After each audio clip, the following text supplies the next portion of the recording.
The city of Seoul, a sprawling tapestry of neon and shadow, lay beneath a relentless winter rain that slicked the asphalt like spilled ink. High above the bustling streets, in a penthouse that felt more like a mausoleum of glass and steel than a home, Junho adjusted the cuffs of his bespoke Italian suit. He was a man etched in grayscale, his existence defined by the sharp lines of authority and the cold calculus of the underworld. As the head of the Cheonyil syndicate, Junho commanded armies of men, shifted market trends with a whisper, and possessed wealth that could buy entire city blocks. Yet, as he stared at his reflection in the floor-to-ceiling window, the man looking back was ghost-like, a hollow vessel adorned in expensive armor. The silence of the apartment was deafening, a vacuum that sucked the air from his lungs. Tonight, the solitude was unbearable. It was the anniversary of the day he had chosen power over family, a date that always gnawed at the edges of his sanity. He needed noise. He needed life. He needed to be where the people were, even if he could never truly be one of them. Junho descended into the city, his black sedan cutting through the traffic like a shark through water. He dismissed his driver and bodyguards at the corner, an uncharacteristic risk born of a desperate need to feel human, even for an hour. He walked toward the Golden Hearth, a legendary establishment known not for its exclusivity, but for its warmth, a place where steam rose from charcoal grills and laughter bounced off wooden beams. The air smelled of roasting garlic and caramelized meat, a sensory assault that made Junho's stomach turn with a hunger that wasn't just physical. He stepped into the foyer, the humidity fogging his rimless glasses. The hostess, a young woman harried by the Friday night rush, barely looked up from her ledger. When she finally did, she saw only a solitary man in a suit too sharp for the casual setting, his face a mask of impenetrable stoicism. She did not see a kingpin. She saw a disruption to her seating chart. "Table for one?" she asked, her voice clipped, scanning the packed room where families shouted and lovers clinked glasses. "I'm sorry, sir. We are at capacity for tables. We don't seat singles at the grills during peak hours. Perhaps the bar across the street." The rejection was mundane, bureaucratic, and utterly devastating. It stripped him of his title and left him as he truly was, a man who had everything, yet had no one to break bread with. He stood frozen, the humiliation burning hotter than anger, the golden light of the dining room feeling miles away, a paradise barred by his own isolation. He turned to leave, his hand gripping the cold brass handle of the door, ready to retreat back into the rain and the safety of his sterile world. The shame was a bitter pill, tasting of ash. He had not told himself it was loneliness. He had called it discipline. But the lie crumbled here, in the entryway. Just as he pushed the door open, a voice cut through the din. Not loud, but possessing a distinct, melodic clarity that anchored the chaotic room. "Excuse me, sir." Junho paused, his instincts flaring, hand twitching toward the concealed weapon beneath his jacket. He turned slowly.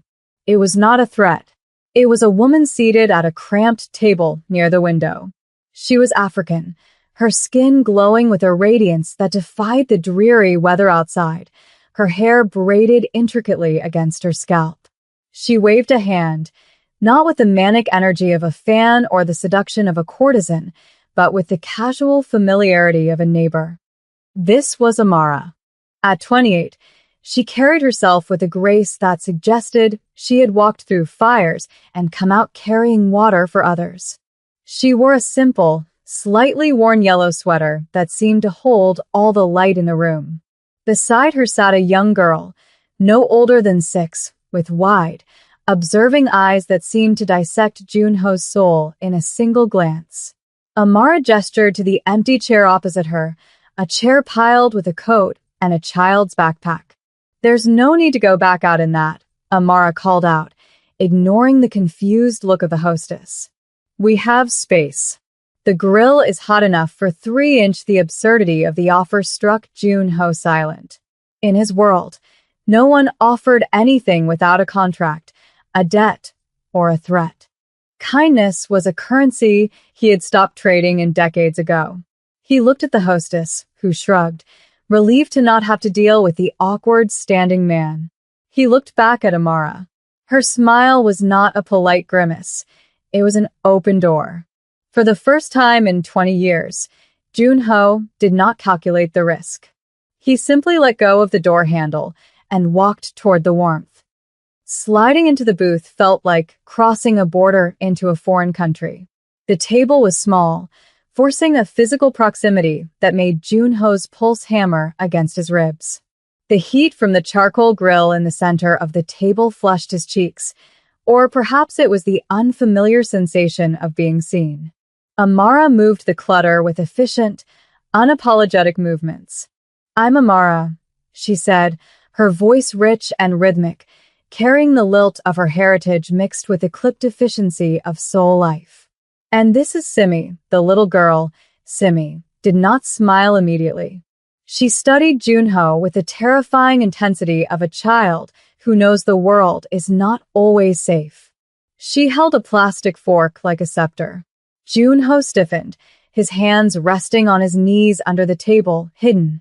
"June," he lied, shortening his name, stripping it of the honorifics and terror attached to it.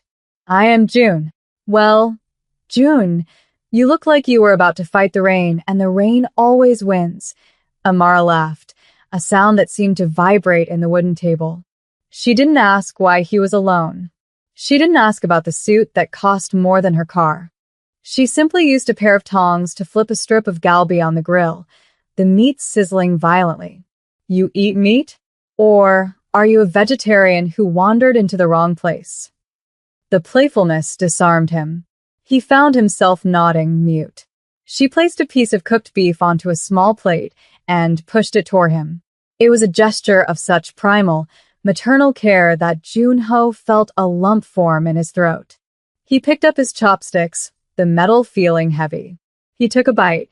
It was just beef, marinade, and fire, but to Junho, it tasted like a memory of a life he had never lived. He looked at Amara, watching the steam curl around her face, softening her features. She wasn't intimidated by his silence. She filled it with a comfortable presence, attending to her daughter, wiping a smudge of sauce from Simi's cheek with a tenderness that made Junho's heart ache with a specific, sharp yearning. He realized then that he was sitting with a queen, though her kingdom was merely this booth and the little girl beside her. As the meal progressed, the armored layers of Junho's persona began to chip away, not from force, but from the relentless, gentle erosion of normalcy. The soja bottle was opened and shared, the sharp liquid warming his chest. Simi, having decided he was not a monster, finally spoke. "Do you have a little girl?" she asked, her voice high and demanding. Amara hushed her gently. "Simi, eat your rice." But she didn't stop the question. Juno froze. He thought of the abortions he had paid for, the relationships he had severed to keep his enemies from having leverage. "No," he said, his voice rasping. "I have work." "Lots of work," Simi nodded sagely, as if this explained everything. "My mommy works too. She cleans the big building with the blue lights. She says her hands hurt, but she still braids my hair." Junho looked at Amara's hands. They were beautiful, strong, but the skin was dry, the knuckles slightly swollen, and the nails were short and unpolished. They were hands that labored. He felt a sudden, fierce spike of protectiveness that startled him. He looked at his own hands, manicured, soft, stained only with invisible blood. "You work in the Azure Tower?" he asked. It was a building he owned. He didn't say it. Amara nodded, taking a sip of water. "Night shifts mostly. It allows me to take Simi to school." She didn't complain. She stated it as a fact of survival. There was a dignity in her struggle that made his own triumphs feel cheap. He found himself leaning in, asking her about her life, her journey from Nigeria to Korea, the difficulties of raising a child alone in a homogeneous society. She spoke of prejudice and hardship not with bitterness, but with the resilience of someone who knows her own worth. As she spoke, her eyes locked with his, and in the golden haze of the restaurant, the atmosphere shifted. It was no longer just charity, it was chemistry. A spark of attraction, raw and undeniable, arced between the tired single mother and the lonely kingpin. For a moment, the restaurant faded, and he was just a man captivated by a woman's strength. The climax of the evening approached not with a bang, but with the arrival of the bill. The waiter placed the small leather folder on the table. Amara wiped her hands on a napkin, her expression shifting from laughter to a momentary, calculated stress. She reached for her purse, a worn bag with a fraying strap, and began to count out bills. Junho saw the hesitation, the mental math she was doing, sacrificing tomorrow's comfort for tonight's joy.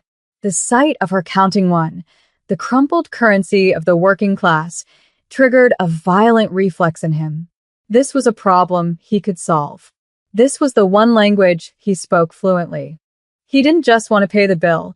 He wanted to crush the very concept of her struggle. "Stop," Junho said, his voice dropping back into the command register of the boss. He reached into his jacket and produced a black titanium card, heavy and cold. He didn't just place it on the bill. He placed it on top of her hand, covering her money. "I will take care of this." It wasn't an offer. It was a decree.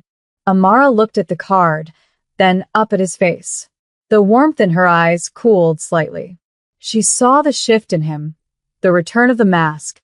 "June," she said softly, trying to push his hand back. "You were our guest. I invited you." "It is nothing to me," he said, and the words came out wrong. They sounded arrogant, dismissive of her sacrifice. He leaned forward, intent on fixing her life in the only way he knew how. "In fact," he continued, the transaction taking over his heart, "I can help you. The building you work in? I know people. I can get you a better position. I can pay for Simi school. You don't need to count bills." He thought he was being a savior. He thought he was offering a lifeline. He did not realize he was stripping her of her agency, reducing their connection to a transaction where he was the benefactor and she was the charity case. He watched her face, expecting gratitude, but instead, he saw a wall go up, a wall built of pride and boundaries that no amount of money could breach. The air at the table grew thin, the romantic tension curdling into a conflict of worlds. He had shown her his power, but he had hidden his heart again. Amara stared at the black titanium card as if it were a weapon placed on the table, her expression cooling from the warmth of shared laughter to a rigid, dignified sorrow. She did not raise her voice, nor did she cause a scene that would draw the eyes of the bustling restaurant, but the air between them shifted instantly, freezing the camaraderie that had bloomed only moments before. She slowly reached out, her fingers rough from labor but steady in their resolve, and slid the heavy card back across the wooden table toward him. It made a harsh scraping sound against the grain, a noise that seemed to echo in the sudden cavern of silence between them. "June," she said, her voice dropping to a register that was firm and unyielding, "you have mistaken my hospitality for a plea." She picked up her own crumpled bills, smoothing out the corners of a 10,001 note with deliberate care. "I invited you because no one should eat alone in the rain. I did not invite you to audition for the role of my savior." Simi, sensing the shift in atmospheric pressure, stopped chewing, her large eyes darting between her mother's straightened spine and the man who had suddenly become a stranger again. Amara continued, her eyes searching his, looking for the man she had glimpsed behind the expensive suit. "Money is easy for you." It is heavy for me, yes. "But it is mine. When you try to buy my struggles, you take away my victories. I am not a project to be fixed with a swipe of a card." She stood up, gathering Simi's backpack and coat with swift, fluid motions. The rejection was total. It wasn't just a refusal of funds, it was a rejection of his worldview. She placed her money on the table, the exact amount for her and Simi, leaving his portion unpaid, a final boundary drawn in the sand. Thank you for the company, June. But I think we are finished here. She took Simi's hand, and the little girl looked back once, confused, before they disappeared into the rainy night, leaving Junho sitting with his black card and a pile of cold meat, the golden light of the restaurant suddenly feeling very, very dim. The drive back to the penthouse was a blur of neon streaks and suffocating silence. The interior of the sedan, usually a sanctuary of leather-scented quiet, now felt like a coffin. Junho sat in the back, the unread messages on his phone piling up, threats from rivals, reports on shipments, the endless chatter of an empire built on fear, but he could not bring himself to care. He stared out at the rain-streaked window, watching the city dissolve into gray tears. When he entered his apartment, the sensory deprivation was absolute. The climate control was set to a perfect, sterile 20 degrees. The lighting was a cool, architectural blue that highlighted the sharp angles of his imported furniture. It was a perfect life, and it was absolutely wretched. He walked to the kitchen island, pouring a glass of whiskey that cost more than Amara's monthly rent, but he couldn't drink it. He slammed the glass down, the amber liquid splashing over his hand. The sting of the alcohol against a small paper cut on his finger was the only thing that felt real. He looked around the vast, empty space. For years, he had told himself that this isolation was the cost of greatness, a noble sacrifice to keep the chaos of the world at bay. Now he saw it for what it was, a cage. He replayed the dinner over and over in his mind, dissecting his error. He had treated kindness as a transaction. He had assumed that because he had power, he had the right to dictate terms. He had offered her a golden cage to replace her struggle, not realizing that her struggle was the forge of her dignity. The hollow ache in his chest was not hunger. It was the realization that the boss had everything, yet the woman who cleaned his building had something he could not purchase, a soul that belonged to her and her alone. 3 days passed in a haze of distraction. Junho sat in boardrooms, his eyes glazed over as lieutenants discussed territory disputes in the Gangnam district. He signed death warrants and business deals with the same mechanical detachment. But on the 4th day, the paralysis broke. He found himself standing in the lobby of the Azure Tower at 3 a.m. The building was silent, a sleeping giant of glass and steel. He wasn't there to inspect the security or check the books. He was looking for a yellow sweater. He found the cleaning crew on the 14th floor, a team of women moving in rhythmic unison with mops and trash carts. He stayed in the shadows, watching. He saw her. Amara was there, pushing a heavy industrial polisher, her back bowed under the strain. She looked exhausted, stopping to stretch her spine, wincing slightly. But then, another woman said something, and Amara laughed, that same rich, resonant laugh that had anchored him in the restaurant. It was a sound of defiance against the drudgery. Junho stepped back into the elevator before he could be seen, his heart hammering. He realized he couldn't just walk up to her and apologize. Words were cheap, and money was offensive. He needed to speak a language she respected. He needed to speak in sweat and service. He did his research, not as a crime lord gathering intel on a target, but as a man seeking a map to redemption. He found out where she spent her Saturday mornings. It wasn't at a spa or a mall. It was at a dilapidated community center in the outskirts of the city, a place that provided daycare and meals for the children of foreign workers. On Saturday morning, the sky was a bruised purple, threatening snow. Junho arrived at the community center, but he did not arrive in his black sedan, and he did not wear his Italian wool suit. He wore a pair of nondescript work pants and a thick, generic parka he had bought from a street vendor. He parked his car blocks away and walked. The center was a crumbling brick building with peeling paint and a leaking roof. Inside, it was chaos, Children running, volunteers shouting over the din, the smell of cheap cleaning solution fighting the smell of damp plaster. He saw Amara across the room, organizing a chaotic pile of donated winter coats. She looked harried, her braids tied back, Simi clinging to her leg while she tried to work. Jun-ho didn't approach her. Instead, he found the center's director, an elderly man overwhelmed by a broken radiator. "I'm here to help," Jun-ho said, his voice quiet. The old man pointed him toward the kitchen, where a mountain of dishes from the breakfast rush sat in stagnant water. Jun-ho, the man who had severed fingers for insults, rolled up his sleeves. He plunged his hands into the greasy, lukewarm water. For 4 hours he scrubbed. He scrubbed until his manicured fingernails were ragged, until his back ached in a way the gym never made it ache. He moved crates of vegetables.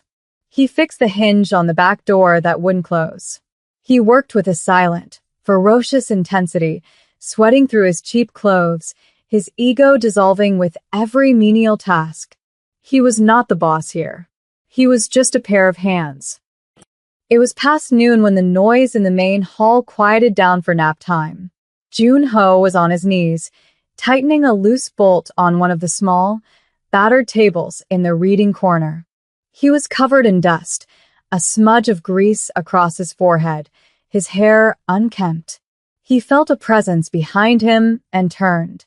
Amara was standing there, holding 2 paper cups of instant coffee. She didn't look angry anymore. She looked stunned. She stared at his ruined hands, then up to his face, stripping away the context of who she thought he was. She saw the sweat. She saw the lack of pretense. There were no bodyguards, no black cards, no grand gestures of saviorhood.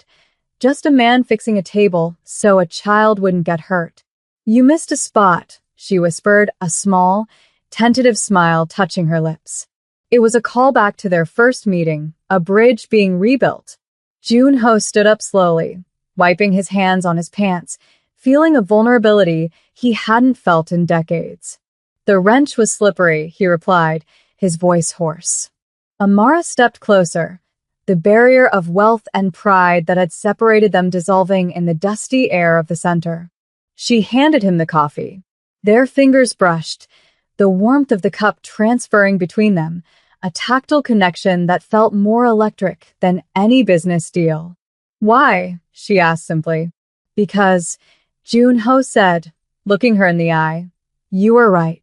I don't know how to be a friend, but I am a fast learner, and I wanted to be where the warmth was."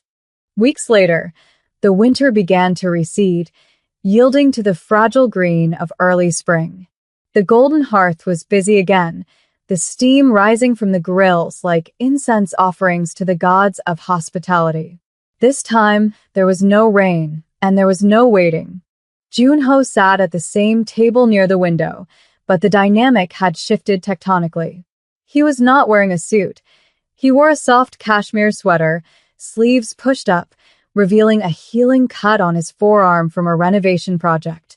Amara sat across from him, radiant in a dress the color of terracotta.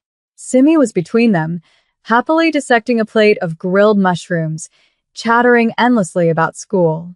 The conversation flowed like a river, natural and unforced.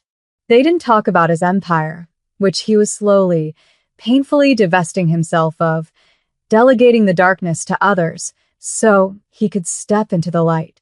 They talked about Simi's reading list, about the leaking roof they had finally patched together, about the future. When the bill came, there was no battle for dominance. Amara placed her card on the tray. Jun-ho started to reach for it, instinct flaring, but then he stopped. He looked at her. She nodded, a silent acknowledgement of their equality. He pulled his hand back and smiled, a genuine, eye-crinkling smile that transformed his stoic face. "Next time is mine," he said. "Deal," she replied. As they walked out into the crisp Seoul air, Jun-ho took Simi's hand on one side, and Amara took the other. He was no longer the king of the underworld, isolated on his throne of ice.